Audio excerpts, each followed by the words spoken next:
The Sparrow and the Lazy Crow, a story about overcoming laziness. In a peaceful village bordered by a thick forest, there stood an ancient banyan tree so wide and tall that it could house many birds and still have room for more. Among its oldest residents were two birds, Chikki, the sparrow, and Kallu, the crow. Chikki was the kind of bird who made every second count. As the sun rose, she was already up, fluttering around, working on her nest, collecting food, tidying her little corner, and even helping injured birds when she had time. Kallu? Well, Kallu was famous not for his work, but for avoiding it. He loved food, gossip, long naps, and waiting for others to help him out. His favourite line was, "Why fly when you can just wait and get fed?" Every morning, Chikki would pass by Kallu's branch and chirp, "Kallu, let's gather some grains today. The forest is full of them right now." Kallu would yawn dramatically and say, "Chikki, chill. The sky is blue, the sun is warm, and I'm too tired to think about grains." Days went by, then weeks. And while Chikki's nest became stronger, her pantry fuller, and her mind sharper, Kallu's only achievement was discovering the softest leaves to nap on. Then one afternoon, the wind shifted. Clouds rolled in like waves, and the forest grew strangely quiet. That evening, the village elder parrot flew to the highest branch and squawked, "Friends, the monsoon is coming early this year. Be ready, the storms will be strong and long." Panic spread among the birds. Chikki didn't waste a minute. She flew in and out of her nest, reinforcing every twig, storing dry grains, even creating a water drain so her nest wouldn't flood. She worked tirelessly, even as rain clouds painted the skies grey. And Kallu? He watched her while munching on a mango pit, saying, "Choo, why so much fuss, Chikki? I'll just hop into the mango grove and wait the rain out under a big leaf."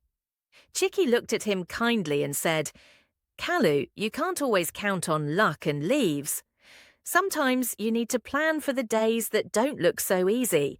But Kallu waved her off. "Worrying is for tiny birds like you, big crows like me we manage." That night, the storm arrived not with a drizzle, but with a roar. The rain didn't stop. Thunder cracked across the sky. Winds howled through the trees. Branches broke. Leaves flew like paper. The banyan tree trembled. Chikki huddled safely in her warm, dry nest. She had food, she had shelter, and she felt at peace. Kallu? Kallu was flying from one wet branch to another. The big leaf he trusted had blown away in the first gust. The mango grove was flooded. He tried hiding under a hollow log, but it leaked. The rain soaked him, and the wind pushed him around like a feather. By midnight, he was sneezing and shivering. The next morning, the storm paused. Chikki peeked out of her nest and saw a miserable figure tucked under a rock Kallu, feathers drooping, eyes red, and stomach growling. Without a word, Chikki flew down and dropped a few dry seeds beside him. Kallu looked up, ashamed. You still helped me?" he asked, voice shaky. Chikki smiled gently. "Yes, because even lazy friends deserve a second chance. But Kallu, if you keep waiting for others to save you, one day there might be no one left." That hit Kallu like a gust of wind. From that day on, he changed, slowly but surely. He started waking early. He helped gather twigs and grains. He didn't complain as much. He even learned to store food and keep it dry.